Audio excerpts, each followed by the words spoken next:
जो मनुष्य इस संसार में जन्म लेता है, क्या उसका भाग्य पहले से लिखा होता है? और यदि भाग्य लिखा जाता है, तो आखिर कब लिखा जाता है? माता के गर्भ में, जन्म के समय या उससे भी पहले? और सबसे बड़ा रहस्य, आखिर हमारा भाग्य लिखता कौन है? और सबसे गहन सवाल, ऐसा क्यों होता है कि कुछ लोगों का भाग्य हर कदम पर उनका साथ देता है? कुछ लोग मिट्टी को भी छूते हैं तो वह सोना बन जाती है, लेकिन कुछ लोगों के हाथ में सोना भी मिट्टी बन जाता है। लेकिन क्या यह केवल संयोग है या इसके पीछे पिछले जन्म का कोई गहरा रहस्य छिपा है? और अंत तक हम यह भी जानेंगे कि क्या मनुष्य सच में अपने भाग्य को बदल सकता है? क्या भाग्य का लिखा कभी नहीं मिटता? तो मित्रों, गरुड़ पुराण की इस कथा को अंत तक अवश्य सुनिए, क्योंकि यदि आपने इस कथा को बीच में छोड़ दिया तो भाग्य और कर्म के इस समान ज्ञान से वंचित रह जाएंगे। तो दर्शकों, वीडियो को लाइक करें, चैनल को सब्सक्राइब करें और आइए अब शुरू करते हैं एक रहस्यमयी कथा।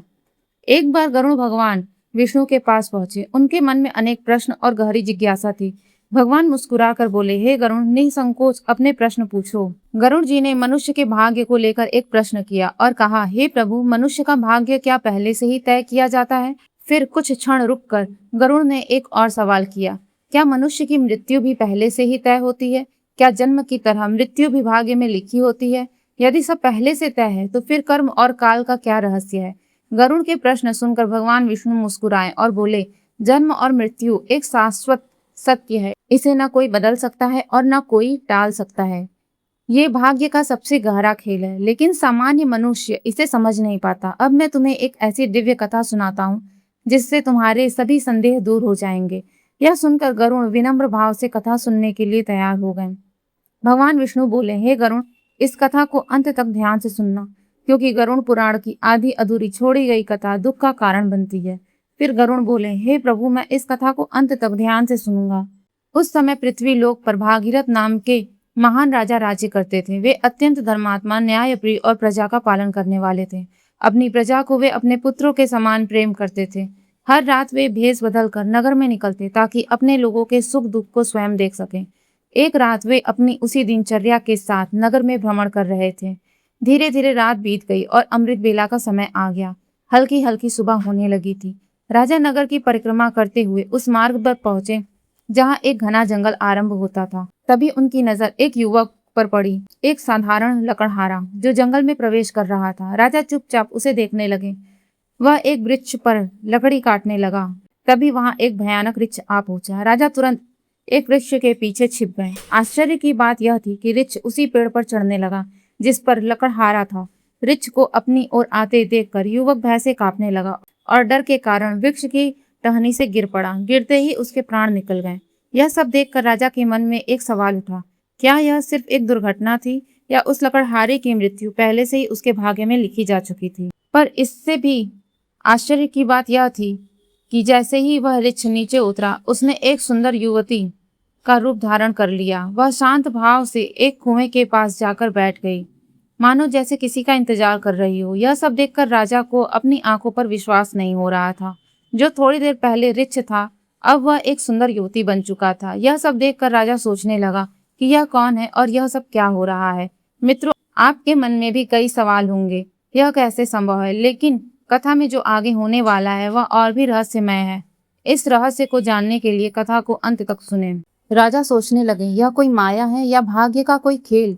राजा ने सच्चाई जानने का निश्चय किया और वृक्ष के पीछे छिपकर उस स्त्री पर नजर रखने लगे। तभी राजा के दो सैनिक वहां से गुजर रहे थे। वे दोनों सगे भाई थे। छोटे भाई की नजर जब उस स्त्री पर पड़ी तो वह उसे देखते ही मोहित हो गया। उसने अपने बड़े भाई से कहा, भैया, मुझे इस स्त्री से प्रेम हो गया है, मैं इससे विवाह करना चाहता हूँ।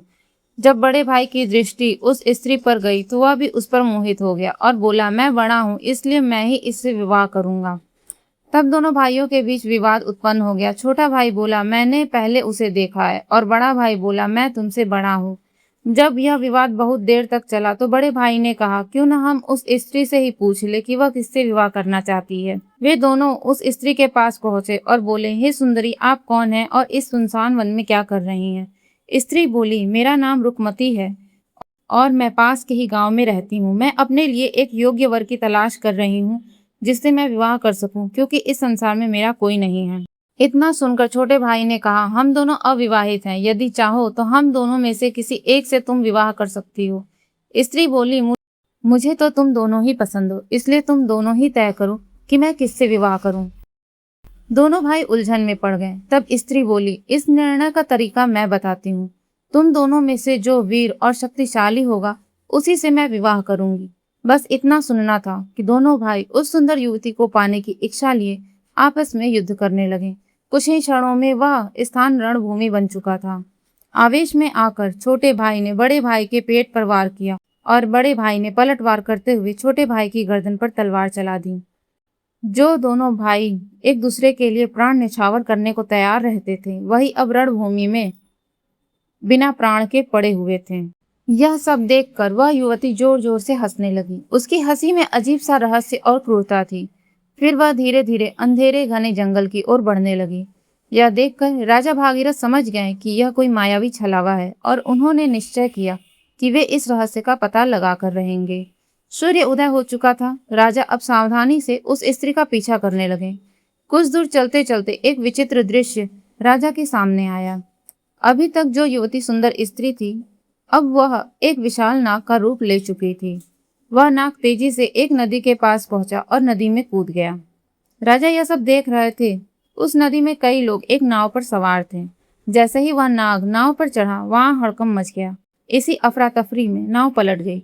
जो लोग तैरना जानते थे वे किनारे पर पहुंच गए, पर जो तैरना नहीं जानते थे वे डूबते चले गए। कुछ ही क्षणों में कई लोगों के प्राण निकल गए। यह सब देखकर राजा के मन में फिर वही सवाल उठा, क्या यह सब पहले से तय था? क्या यह सब भाग्य का खेल था? थोड़ी देर बाद वह नाग नदी से निकला और आगे बढ़ने लगा। राजा भी उसके पीछे पीछे चलने लगे। एक बार फिर उस नाग ने अपना रूप बदला और एक गरीब ब्राह्मण का रूप धारण कर चुका था। राजा ने सोचा, यही सही समय है इस रहस्य से पर्दा उठाने का। राजा ब्राह्मण के पास पहुंचे, उन्हें प्रणाम किया और बोले, ब्राह्मण देव, आप इस सुनसान वन में कहाँ जा रहे हैं? ब्राह्मण देव बोले, मैं एक वैद्य ब्राह्मण हूँ। मैं महल जा रहा हूँ क्योंकि राजा के प्राण संकट में हैं। इतना सुनते ही राजा भय से कांपने लगे। उन्हें समझ में आ गया कि उनकी मृत्यु निकट है। फिर भी राजा ने धैर्य से काम लिया और कहा, आप सत्य नहीं बोल रहे हैं, कृपया सत्य बोलें, वरना आपको दंड भी मिल सकता है। इस राज्य का राजा मेरा मित्र है और वह स्वस्थ है। ब्राह्मण बोला, मैं सब जानता हूँ, मेरा समय व्यर्थ मत करो। अब राजा का धैर्य टूटने लगा। वह बोले, मैं सब जानता हूँ, आप वह नहीं है जो दिखाई देते हैं। मैं आपको तब से देख रहा हूँ जब आपने एक वृक्ष का रूप लिया, फिर सुंदर युवती का, फिर नाग बनकर कई लोगों के प्राण हर लिए। अब आप सच सच बताइए, आप कौन हैं? राजा के क्रोध को देखकर भी ब्राह्मण शांत रहा और बोला, बताइए राजन, आप क्या कर लेंगे? राजा ने तलवार ब्राह्मण पर तान दी और बोले, अब परिणाम के लिए तैयार हो जाओ। ब्राह्मण निडरता से हंसने लगा और बोला, मैं जानता हूँ राजन कि तुम ही यहाँ के राजा भागीरथ हो। इतना सुनते ही राजा के होश उड़ गए। उनके मन में सवाल उठने लगा, यह ब्राह्मण कौन है और मुझे व मेरे राज्य के बारे में सब कैसे जानता है? यह कोई साधारण ब्राह्मण नहीं है। राजा ने हाथ जोड़कर ब्राह्मण से कहा, हे ब्राह्मण देव, आप कौन हैं? ब्राह्मण ने शांत स्वर में कहा, राजन, संसार में 4 हट प्रसिद्ध हैं, राजहट, बाल हट, स्त्री हट और योग हट, और तुम राजहट पर अड़े हुए हो। तुम बिना सत्य जाने मानोगे नहीं, इसलिए अब सुनो। मेरा नाम काल है। जो व्यक्ति जन्म लेता है उसकी मृत्यु भी निश्चित होती है। उसके जीवन का अंत, स्थान, समय, जन्म और मृत्यु के प्रकार सब पहले से ही निश्चित होते हैं। भगवान शिव की आज्ञा पर धर्मराज निर्णय लेते हैं और मैं उनके आदेशों का पालन करता हूँ। काल ने आगे कहा, मुझे भली भांति ज्ञात होता है कि किस प्राणी की मृत्यु कब, कहाँ और कैसे होगी, इसलिए मैं उसी के अनुसार परिस्थितियां उत्पन्न करता हूँ। जिस लकड़हारे को तुमने देखा उसकी मृत्यु पेड़ से गिरकर लिखी थी, और जिन 2 भाइयों को तुमने देखा उनकी मृत्यु एक दूसरे के हाथों लिखी थी, और जो नाव पर सवार थे उनकी मृत्यु जल में डूबने से लिखी थी। मैंने तो बस वही किया जो पहले से निश्चित था। मैंने केवल वैसी परिस्थितियां उत्पन्न की। राजा ने पूछा, हे काल, आपने कहा था कि इस राज्य के राजा की मृत्यु होने वाली है, पर मैं तो यहाँ जीवित हूँ। काल ने उत्तर दिया, राजन, मृत्यु हो चुकी है। वह मृत्यु तुम्हारे छोटे भाई की हुई है। तुम्हारी अनुपस्थिति में वही राजगद्दी पर बैठा था और तुम्हारे शत्रुओं के गुप्तचरों ने उसे मार दिया। तुम यहाँ मेरा रहस्य जानने के लिए मेरे पीछे लगे रहे और वहां नियति ने अपना कार्य कर दिया। यह सुनकर राजा बहुत दुखी हुए। तब काल ने कहा, दुखी मत हो राजा, यही नियति है। राजा के मन में कई सवाल उठने लगे। उन्होंने काल से पूछा, क्या तुम हर मनुष्य के साथ रहते हो, फिर भी लोग तुम्हें पहचान क्यों नहीं पाते? काल ने उत्तर दिया, नहीं, वे मुझे पहचान नहीं पाते क्योंकि वे अपनी इच्छाओं, चिंताओं और दुखों में बंधे हुए हैं। राजा ने फिर पूछा, काल, जब तुम्हें सबकी मृत्यु का ज्ञान है तो बताओ मेरी मृत्यु कब और कैसे होगी? काल बोला, राजन, अपनी मृत्यु के बारे में जानकर बड़े बड़े ज्ञानी का धैर्य टूट जाता है, लेकिन तुम धैर्यवान हो, इसलिए मैं तुम्हें बता देता हूँ, तुम्हारी मृत्यु अपने ही राज्य में फांसी पर चढ़ने से होगी। इतना कहकर काल वहां से चला गया और राजा स्तब्ध खड़े रह गए। फिर अपने आप को संभाल कर राजा अपने राज्य लौटे और अपने भाई का अंतिम संस्कार किया। धीरे धीरे समय बीतने लगा। एक दिन राजा को सपने में काल की कही हुई बात याद आ गई कि उनकी भी मृत्यु निश्चित है। अगले दिन राजा ने दरबार में अपने मंत्रियों को सारी बात बताई। बहुत विचार विमर्श के बाद एक मंत्री बोला, महाराज, हम राज्य से सूली, भाले, चाकू और सभी नुकीली चीजें हटवा देते हैं। यदि फांसी देने का कोई साधन ही नहीं बचेगा तो आपको फांसी कैसे दी जाएगी? सबको यह उपाय उचित लगा और राज्य से सभी नुकीली चीजें हटवा दी गईं। फिर वह दिन भी आ गया जिस दिन राजा की मृत्यु होना तय था। अब राजा व्याकुल हो उठे। उन्होंने सोचा, यदि मैं महल में ही नहीं रहूंगा तो शायद मेरी मृत्यु टल सकती है। यही सोचकर राजा एक भिखारी का भेष बनाकर महल से निकल पड़े। कई दिनों तक चलते चलते उनका शरीर थक चुका था। भटकते भटकते वे एक साधारण से घर में घुस गए और एक कोने में जाकर सो गए। वह घर एक दर्जी का था जो राजमहल के कपड़े सिलता था। उसी रात एक चोर उस घर में घुसा और राजा रानी के कीमती कपड़े चोरी करके भाग गया। सुबह जब दर्जी ने चोरी देखी तो उसकी नजर भिखारी बने राजा पर पड़ी। दर्जी ने राजा को ही चोर समझ लिया। उसने राजा को बंदी बनाकर महल ले आया। राजा की अनुपस्थिति में उनका पुत्र राजगद्दी पर बैठा था। उसने बिना किसी जांच पड़ताल के राजा को फांसी की सजा सुना दी। इतना सुनते ही राजा स्तब्ध रह गए। उनकी आंखें खुल गईं और उन्हें समझ में आ गया कि नियति अपना खेल खेल चुकी है। तब राजा भागीरथ ने अपने साथ घटी सारी घटना सुनाई। कथा सुनते ही सब स्तब्ध रह गए। जिसे सब अब तक चोर समझ रहे थे वह कोई साधारण व्यक्ति नहीं बल्कि उनके महाराज भागीरथ थे। अब मंत्रियों ने विचार विमर्श करना शुरू किया कि राजा को फांसी से कैसे बचाया जाए। तब एक मंत्री ने सुझाव दिया, महाराज, हम ऐसी फांसी देंगे जिससे काल का वचन भी असत्य ना हो और आपके प्राण भी बच जाएं।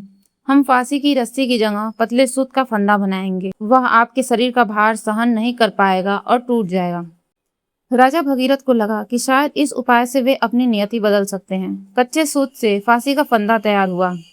राजा को फांसी पर लटकाया गया। जैसा सोचा गया था वैसा ही हुआ। वह कच्चा सूत राजा के शरीर का भार सहन न कर सका और टूट गया। सबके चेहरे पर मुस्कान आ गई, पर यह मुस्कान कुछ ही क्षणों में मातम में बदल गई, क्योंकि टूटने से पहले वह कच्चा सूत अपना कार्य कर चुका था। उस पतले सूत से राजा के गले की नस कट चुकी थी। वैद्य बुलाए गए पर नियति अपना कार्य कर चुकी थी। राजा का शरीर ठंडा पड़ चुका था। मित्रों, यह था भाग्य का रहस्य भाग 1।